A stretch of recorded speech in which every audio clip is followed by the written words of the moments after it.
Friends, मैं स्मृति आपका अपने YouTube channel techno art made easy में स्वागत करती हूँ। फ्रेंड्स, आज मैं यहाँ पे हायर एजुकेशन का ड्राइंग सब्जेक्ट का सिलेबस डिस्कस करने वाली हूँ।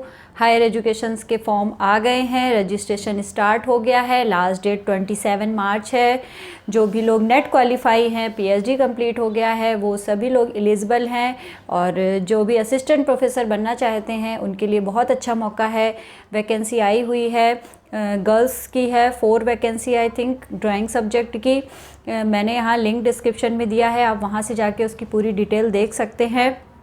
रजिस्ट्रेशन स्टार्ट हो गया है तो आप फॉर्म भर दीजिए। और इसके बाद बहुत से लोग मुझसे रीच आउट करते हैं कि हायर में कितने पेपर होते हैं या निगेटिव मार्किंग होती है या नहीं, हायर का क्या सिलेबस है, किस टाइप का इसमें क्वेश्चंस आते हैं। तो ये सारी बातों को आज मैं यहाँ अपने इस वीडियो में डिस्कस करने वाली हूँ। सबसे पहले हम डिस्कस कर लेते हैं एग्ज़ाम पैटर्न के बारे में कि एग्ज़ाम कितने मार्क्स का होता है और कितने पेपर होते हैं। एक चीज मैं क्लियर कर दूं कि ये जो एग्जाम होता है ये multiple choice question means objective types का होता है और यहाँ पे एक ही पेपर होता है। एक पेपर होता है जिसके 2 पार्ट होते हैं। फर्स्ट पार्ट में हमारा आता है जनरल नॉलेज और सेकंड पार्ट में हमारा आता है जो भी हमारा सब्जेक्ट होता है। मींस अगर हम ड्राइंग के हैं तो हमारा सब्जेक्ट जो है उससे रिलेटेड हमारे 70 क्वेश्चंस आते हैं। फर्स्ट तो जो पार्ट होता है वो जनरल नॉलेज से रिलेटेड इसमें क्वेश्चंस आते हैं, ये 30 क्वेश्चंस होते हैं। और सेकंड जो पार्ट होता है हमारा ये ऑप्शनल सब्जेक्ट जो हमारा सब्जेक्ट है इसके 70 क्वेश्चंस होते हैं। बट जो ईच क्वेश्चंस होता है हमारा 2 मार्क्स का होता है। सो दैट यहाँ पे 30 × 60 हो गया क्योंकि हर एक क्वेश्चन हमारा 2 मार्क्स का है, इसलिए 60 मार्क्स का फर्स्ट पार्ट हो गया और 140 मार्क्स का हमारा सेकेंड पार्ट हो गया।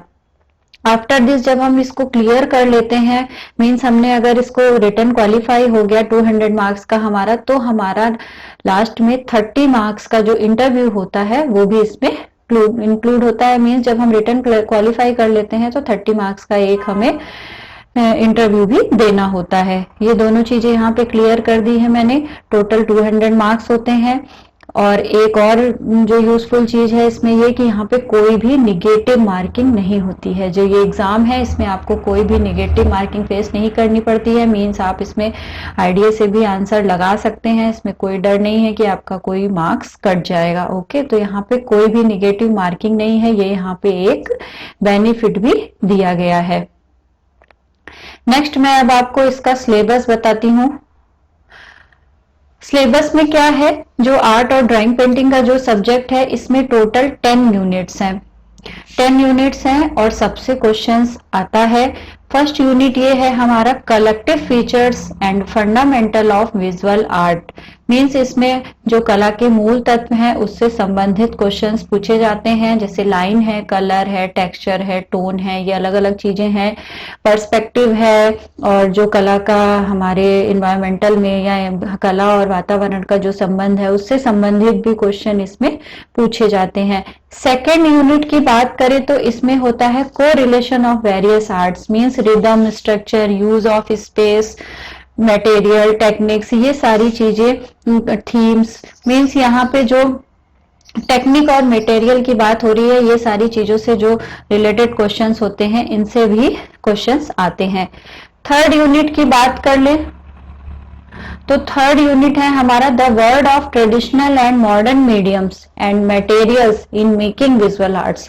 ये पूरे विजुअल आर्ट की बात हो गई कि जो भी टेक्निक्स यूज हो रही हैं, मीडियम यूज हो रही हैं, ट्रेडिशनल से मॉडर्न तक की, इन सब से रिलेटेड, चाहे वो पेंटिंग में हो, प्रिंट मेकिंग में हो, म्यूरल में हो, ग्राफिक हो, टेक्सटाइल हो, इन सब में जो भी टेक्निक यूज होती हैं, जो मटेरियल यूज होते हैं, उन सब के बारे में भी आपको पढ़ना पड़ेगा। प्री हिस्टोरिक पीरियड से अभी करंट मतलब आधुनिक समय तक की भी जो भी टेक्निक्स हैं, जो भी मीडियम्स यूज हो रहे हैं, उन सब के बारे में, जो उनका क्या क्या विकास हुआ, कैसे, वो सारी चीजों के बारे में भी यहाँ पे पढ़ना पड़ेगा। इससे भी क्वेश्चंस आएंगे।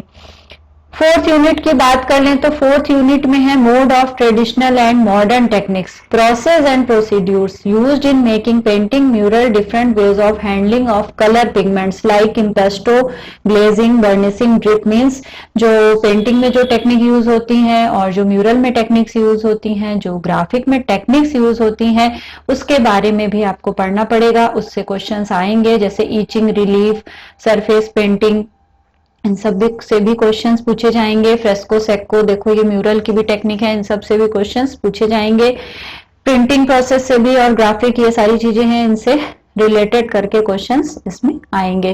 फिफ्थ पार्ट आ गया special relevance of the study Indian painting and its place in world art. मतलब इंडियन पेंटिंग का वर्ल्ड आर्ट में क्या स्थान है, क्या महत्व है और क्या क्या उसका मतलब उपयोग होता है, इस टाइप से भी क्वेश्चंस पूछे जाएंगे। इसमें एग्जीबिशंस वगैरह भी आपको पढ़ लेनी पड़ेंगी।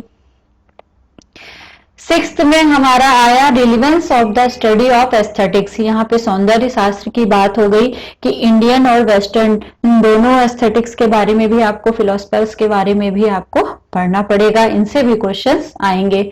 सेवेंथ पार्ट हो गया हमारा study of landmark phases and artists in European painting from prehistoric times to contemporary phase from the point of view of ideology, materials, techniques, style, themes, formal and stylistic development। Means यहाँ पे Indian के बाद अब European art की बात कर रहा है, तो यूरोपियन पेंटिंग यानी यूरोपीय प्रागैतिहासिक काल से लेके अभी जो आधुनिक काल तक की कला है यूरोप की, उसके बारे में भी आपको पढ़ना पड़ेगा। उसके मटेरियल, टेक्निक, स्टाइल, जो उसके कलर्स होते थे, थीम क्या होती थी, क्या क्या शैलियां होती थी, किस किस विषय पे काम होता था, इन सब के बारे में भी यानी आपको यूरोपीय कला के बारे में भी पढ़ना पड़ेगा। स्टडी ऑफ एट्थ है हमारा study of various phases of Indian painting from prehistoric times to 18th century from the point of view of general, formal and stylistic features and development of ideology, material, techniques and themes. Means यहाँ पे अब आ गई शैलियों की बात, जैसे प्रागैतिहासिक काल के चित्रों से लेके हमारी 18वीं शताब्दी तक की जो भी कला शैलियां थी, इसमें अजंता, एलोरा भी आ गया और पाल, जैन, ये सारी शैलियां जो मुगल, राजस्थानी, इन सब से भी रिलेटेड क्वेश्चंस आएंगे।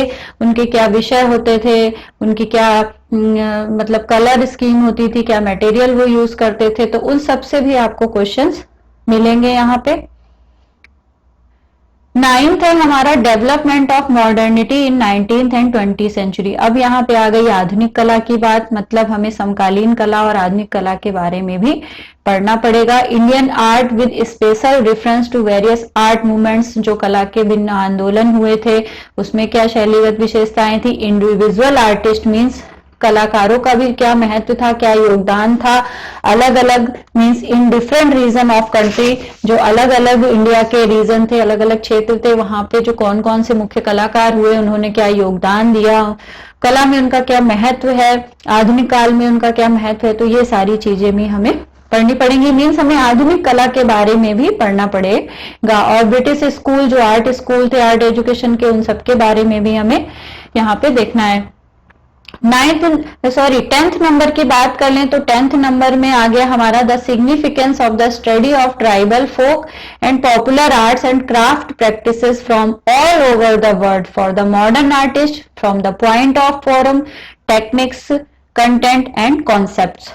इसका मतलब ये हो गया कि अब ट्राइबल आर्ट, फोक आर्ट और जो भी करंट में मीन्स अभी जो वर्तमान समय में जो भी पॉपुलर चीजें हैं, कला से संबंधित जो भी टेक्निक यूज हो रही हैं पूरे इंडिया में और पूरे वर्ल्ड में, ऑल ओवर वर्ल्ड लिखा हुआ है, तो एक बार ध्यान दीजिएगा कि केवल इंडिया का ही नहीं हमें देखना है, वर्ल्ड इन्वायरमेंट में भी, वर्ल्ड आर्ट इन्वायरमेंट में भी क्या क्या चीजें हो रही हैं, कौन कौन सी एग्जीबिशन, कहाँ कोई फेमस काम हुआ है, तो उन सब के बारे में भी हमें पढ़ना पड़ेगा। मॉडर्न आर्टिस्ट के बारे में पढ़ना पड़ेगा और जो फोक आर्ट वगैरह होती है जैसे मधुबनी वगैरह के बारे में भी हमें यहाँ पे उनकी टेक्निक क्या है, उनके क्या विषय होते हैं, उनसे रिलेट करके भी यहाँ क्वेश्चंस पूछे जाएंगे। और ये जो 10 पार्ट्स है सबसे क्वेश्चंस आते हैं, जो ओवर टोटल 70 क्वेश्चंस होते हैं, ये हर एक पार्ट से आते हैं, हो सकता है किसी से 2 किसी से 3, सबसे अलग अलग क्वेश्चंस आते हैं। तो ये तो आपको सारे अगर यूनिट पढ़ेंगे आप तभी आपको ज्यादा आसानी रहेगी, क्योंकि सारे जो 70 क्वेश्चंस होते हैं यहाँ पे कोई चॉइस नहीं होगा, आपको पूरे 70 क्वेश्चंस सॉल्व करने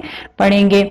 पार्ट 1 जनरल स्टडी का होता है, उसके लिए भी मैं अलग से वीडियो बनाऊंगी जिसमें मैं बताऊंगी कि उसमें कौन कौन से टॉपिक आते हैं, किस किस से रिलेटेड क्वेश्चंस पूछे जाएंगे। और इस सब्जेक्ट का भी मैं नेक्स्ट वीडियो में अब अपना एक वीडियो लेके आऊंगी जिसमें मैं पेपर के बारे में बताऊंगी कि लास्ट टाइम पे कैसा पेपर कुछ आया था, कैसे क्वेश्चंस पूछे गए थे, तो आपको थोड़ा और आइडिया होगा। 2-3 चीजें क्लियर हैं कि फंडामेंटल ऑफ आर्ट आपको पढ़ना ही पढ़ना है, इंडियन आर्ट, वेस्टर्न आर्ट आपको पढ़नी है, एस्थेटिक आपको पढ़नी है, उसके अलावा जो करंट और कंटेम्प्रेरी आर्ट इन्वायरमेंट है, मींस कंटेम्प्रेरी पे फोकस इसलिए दे रही हूं क्योंकि कंटेम्प्रेरी से भी क्वेश्चंस इस वाले पेपर में पूछे जाते हैं। जो आसपास का जो भी चीजें हो रही हैं कला से संबंधित, नई नई जो टेक्निक भी आ रही हैं, जो कलाकार आधुनिक काल में काम कर रहे हैं, इस अभी मॉडर्न इरा में काम कर रहे हैं, जो फेमस आर्टिस्ट हैं उनकी क्या टेक्निक है, किसने किस टेक्निक से काम किया है, किसी की कोई एक अलग डेवलप स्टाइल है, तो उन सब पे भी आपको ध्यान देना है और उससे रिलेटेड क्वेश्चन आते हैं, इसलिए वो सारी चीजें भी आप पढ़ते रहिएगा। मिलते हैं अब अपने नेक्स्ट वीडियो में जिसमें मैं पेपर आपको दिखाऊंगी कि कैसा पहले क्वेश्चंस आए हुए हैं। आई होप आपको मेरा ये वीडियो पसंद आया होगा, तो प्लीज़ मेरे चैनल को लाइक करें, शेयर करें और सब्सक्राइब करें, साथ ही बेल आइकन को प्रेस करें जिससे आपको टाइम टू टाइम मेरे लेटेस्ट वीडियो के नोटिफिकेशन मिलते रहेंगे। मिलते हैं अपने नेक्स्ट वीडियो में, तब तक के लिए बाय बाय।